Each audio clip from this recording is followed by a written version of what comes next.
Hello guys, I am Ricky and you're most welcome to our YouTube channel Nirmala निर्वाण classes. आज की जो ये वीडियो है इसमें हम लोग इतिहास को जो है अब यहाँ से आगाज़ की जा रही है। इतिहास सब्जेक्ट जो है अब हम लोग पढ़ेंगे और आज की जो फर्स्ट वीडियो है जैसा आप देख पा रहे होंगे मेरे बोर्ड पर यहाँ पर इतिहास है और इसको जो है अलग अलग जो कालक्रमों में अलग अलग बांटा गया है। जैसे यहाँ है आपका प्रागैतिहासिक काल, आद्य ऐतिहासिक काल, ऐतिहासिक काल, जिसको हम लोग एक बचपन से ही पढ़ते हुए आ रहे हैं। बस वैसा ही कुछ चीज़ लिखा हुआ है इस बोर्ड पर जिससे आप बहुत अच्छे से रूबरू हैं, जिसको आप बहुत बेहतरीन ढंग से आप जानते भी हैं। तो चलिए आज की जो ये वीडियो है मित्र, इसमें हम खास करके यह जानेंगे कि इतिहास जो है हम पढ़ते क्यों हैं, है ना। तो आज की इस वीडियो का जो हमारा पर्पस है बनाने का वो ये है कि मैं ये समझूं, हम लोग ये जानें कि इतिहास हम पढ़ते क्यों हैं। उसके बाद जो है फिर जिस तरह से जो वो चीज़ें जो हम लोग बचपन से देखते आ रहे हैं इतिहास में, बस वही उस तरह से ही सीखते जाएंगे और उसमें भी कुछ मैं प्रयास करूंगा कुछ नया चीज़, कुछ ऐसा चीज़ दूं जो आपको सब जगह नहीं मिला है।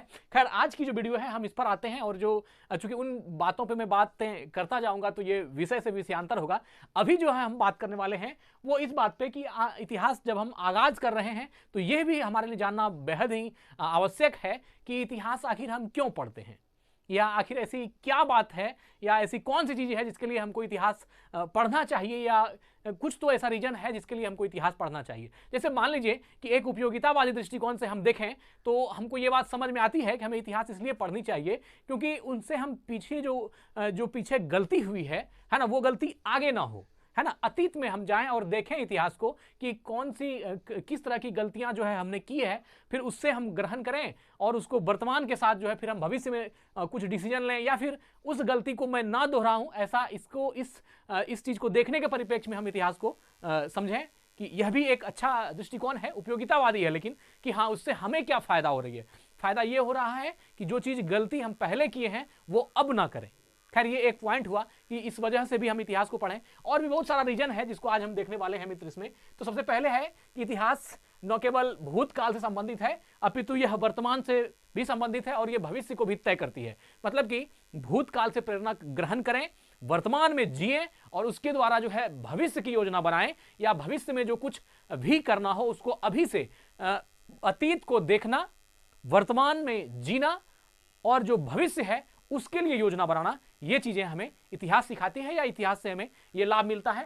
साथ ही और भी चीजें हैं कि जैसे मान लीजिए अतीत की घटना से भविष्य के लिए मार्ग प्रशस्त करें, या भविष्य के प्रति हम सजग रहे हैं, उस चीज को समझें और उस घटना से प्रेरणा लें। यह तो खैर एक ही बात हुई। ये जो है उपयोगितावादी दृष्टिकोण है कि हम इतिहास को क्यों पढ़ते हैं या इतिहास से हमें क्या लाभ है ना। या एक बात यह भी हो सकती है कि दुनिया की उत्पत्ति को जानने में मदद करती है हमें। इतिहास क्या करती है, दुनिया की उत्पत्ति, ओरिजिन कैसे हुई, उस चीज को जानने की जो आप कह सकते हैं कि एक रास्ता जो है वो इतिहास है, यह भी कह सकते हैं। जैसे मान लीजिए हमारे हाथ में एक घड़ी है, अगर हम इस हैंड वॉच की बात करें तो इस घड़ी की अगर हम बात करें तो आखिर इसका कहाँ से इसका ओरिजिन है, कहाँ से बना, किस काल में ये बना, कौन इसके वैज्ञानिक थे जिन्होंने इसका खोज किया, इसकी भी अपनी एक इतिहास है। हमारे हाथ में मार्कर, हम इसको भी अगर इस पर भी बात करना शुरू करें कि कहाँ से ये सबसे पहले लिखने की कला कहाँ से आई, ये मार्कर कैसे बना, फिर किस तरह से धीरे धीरे इसमें जो है परिवर्तन होते गया और यह एक परिष्कृत रूप में आज हमारे हाथ में है, तो यह भी इसका भी अपना एक इतिहास है। हम मान लीजिए हम एक कमीज पहने हुए हैं, तो अगर हम इस शर्ट के बारे में बात करें, इस शर्ट के इतिहास को देखें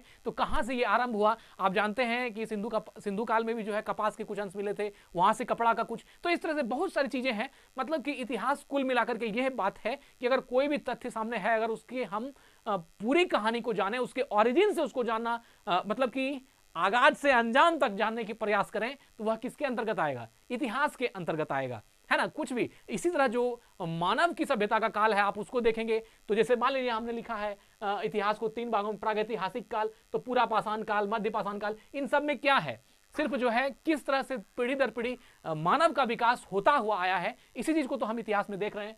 या फिर और भी कहना चाहें तो इतिहास में आधुनिक राजनीतिक और सामाजिक समस्याओं को समझाने में मदद करती है ना। राजनीतिक और सामाजिक समस्याओं को समझने में भी इतिहास मदद करती है। उन गलतियों से हम सीखते हैं, है ना। जो मान लीजिए 62 के युद्ध में हमारी हार हुई चीन से, उससे हम कुछ प्रेरणा ग्रहण किए और अब जो है आए दिन ऐसा नहीं होगा, इस चीज का संकल्प लेते हैं और उससे हम सीखते हैं। तो ये सिखाने की क्रिया, यह जो विषय है ये इतिहास का है, वो हमें बताती है कि हमें जो है अब आगे हमारा कदम बेहतर हो उसके लिए, और हम और आप सब बेहतरी के लिए जी रहे हैं कि दिन प्रतिदिन हम जीवन को कितना बेहतर बनाएं, इसलिए तो जीते हैं। तो फिर उसमें जीवन है तो उसमें इतिहास है और इतिहास की आवश्यकता है। इतिहास को पढ़ना ही होगा, है ना। इतिहास में आधुनिक राजनीति और सामाजिक समस्याओं को समझने में मदद करता है ना। इतिहास जानना बहुत जरूरी है, हमें आखिर मालूम तो होनी चाहिए कि हम आखिर हमारा ओरिजिन कहां से है, हम किस तरह पीढ़ी दर पीढ़ी हम जहां तक हम आज पहुंचे हैं, इस चीज को जानने की भी एक उत्कंठा लोगों में होती है, एक उत्सुकता होती है कि मैं जानूं कि आखिर हमारा ओरिजिन कहां है। तो ये सारी चीजों का जो आंसर है वह इतिहास में है, और इतिहास पढ़ने के बाद ही आपको इसके बारे में जानकारी मिल सकती है ना। इतिहास हमारे अतीत का वह हिस्सा है जो भविष्य के रास्ते बनाता है, इस तरह की बातें भी हम कह सकते हैं, है ना।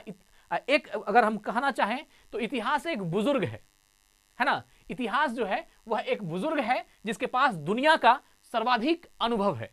यह भी हम कह सकते हैं कि इतिहास उस बुजुर्ग की तरह है, या इतिहास एक बुजुर्ग है जिसके पास दुनिया की तमाम चीजों का जो है अनुभव है, और उस अनुभव को हम इकट्ठा इतिहास में पढ़ते हैं। तो यह भी ठीक है ना। इतिहास एक बुजुर्ग है जिसके पास दुनिया का सर्वाधिक अनुभव है। इतिहास एक झरोखा है जिससे अतीत के अंदर झांक कर यह सीखने को मिलता है कि आगे जो है आज का वर्तमान हमें किस तरह से जीना चाहिए। इतिहास एक झरोखा है जिससे हम यह देखते हैं कि अतीत को किस तरह से जिया गया और वर्तमान हमें उस घटना से प्रेरणा लेकर के किस तरह से जीनी चाहिए। ये तमाम चीजें जो है इतिहास के अंतर्गत आती हैं, है ना। मानव जीवन के विकास, कपड़ा, वस्तु, भाषा, साहित्य, प्रेम, सेक्स और जो साहित्य, हर चीज में हर चीज का अपना एक इतिहास है, और वह बिना इतिहास के कुछ भी है नहीं दुनिया में। जो है उसका इतिहास है, और जो नहीं है उसका इतिहास नहीं है, जो नहीं है उसका भी इतिहास है ना। तो इसका मतलब है कि दुनिया में जो चीजें हैं जो हमको दिख रही है उन सभी चीजों का क्या है, एक इतिहास है, एक हिस्ट्री है, और उसी को जानने की उत्कंठा हमें इतिहास को जानने के लिए प्रेरित करती है।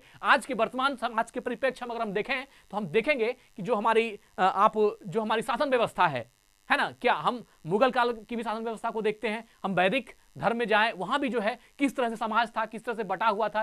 सिंधु में भी, खुदाई में भी जो हमने सिंधु सभ्यता में देखा, हड़प्पा में, वह किस तरह से चीजें जो है उसमें इस्तेमाल होता था, कि ये चीजें जो है एक उत्सुकता भरी होती है और हम उसको जानने की कोशिश करते हैं, और उस जानने की कोशिश में हम जो ही कदम आगे बढ़ाते हैं तो हमारा हाथ सबसे पहले जिस तरफ जाता है वो इतिहास है। बिना उसके आप कुछ भी नहीं जान सकते, इन चीजों का ओरिजिन से लेकर के जो है उसका वर्तमान तक नहीं जान सकते हैं, है ना। युद्ध तथा उसके भयानक परिणामों को, जैसे मान लीजिए कि अब 6 अगस्त नागासाकी और जो हिरोशिमा पर बम गिराया गया, है ना, 6 अगस्त और 9 अगस्त को जापान की वहां पर जब परमाणु बम विस्फोट किया गया तो उस परमाणु बम से क्या नुकसान हुआ, और वह बम तो एक युद्ध के दौरान एक दूसरे पर जीत हासिल करने के लिए की गई थी।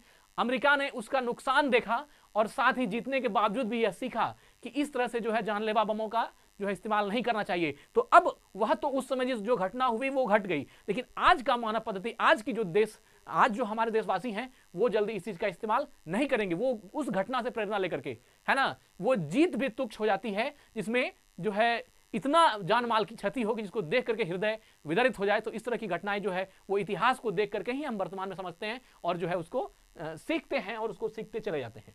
ठीक है, इतिहास हमें बताता है कि पिछले 3000 वर्षों से दलितों का, पिछड़ों का और महिलाओं का किस तरह से शोषण किया गया। अगर इस घटना को हम देखें तो यह कितना अपने आप में आप सोच सकते हैं कि अगर इन चीजों के माध्यम से अगर हम इतिहास को उपयोगिता की तराजू पर भी रख सकते हैं तो वह सबसे बेहतर है ना, उपयोग की दृष्टिकोण से भी।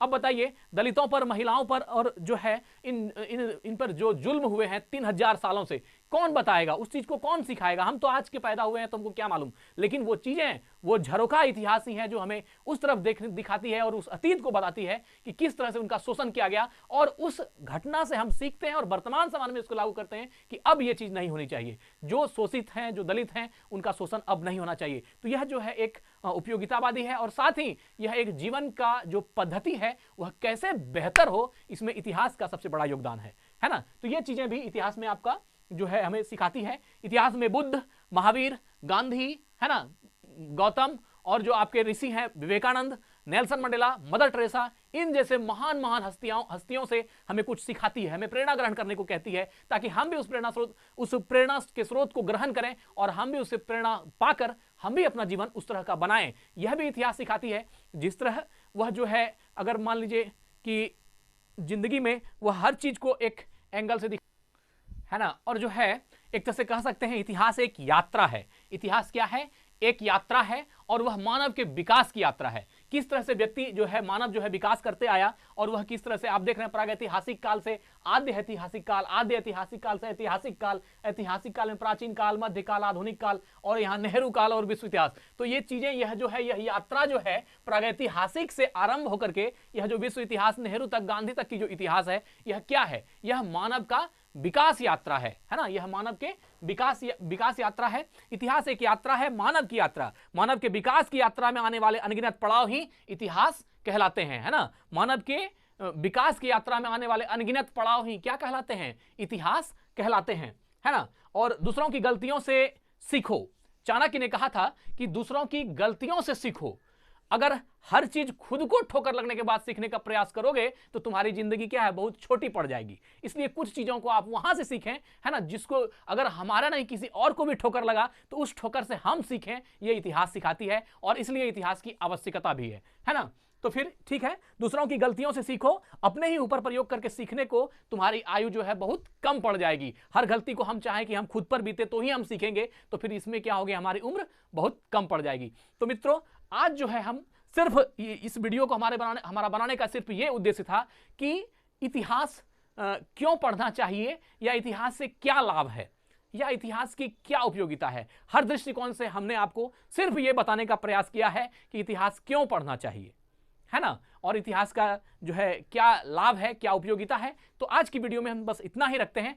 अगले दिन जो है अगली वीडियो आएगी, उसमें हम इतिहास के बारे में बताएंगे आपको, जो प्रागैतिहासिक काल है, आद्य ऐतिहासिक काल है, ऐतिहासिक काल है ना। ये जो है प्लियोलिथिक पीरियड जो है, और मेसोलिथिक, नियोलिथिक, सब चीज बताएंगे। खैर अभी वो एक धीरे धीरे होगा, और आज हमको आशा है कि हम जिस उद्देश्य से बनाए हैं वो आपको समझ में आई होगी। तो ठीक है, आज यही वीडियो को एंड करते हैं। धन्यवाद, स्वस्थ रहे, अपना ख्याल रखें। जय हिंद, जय भारत।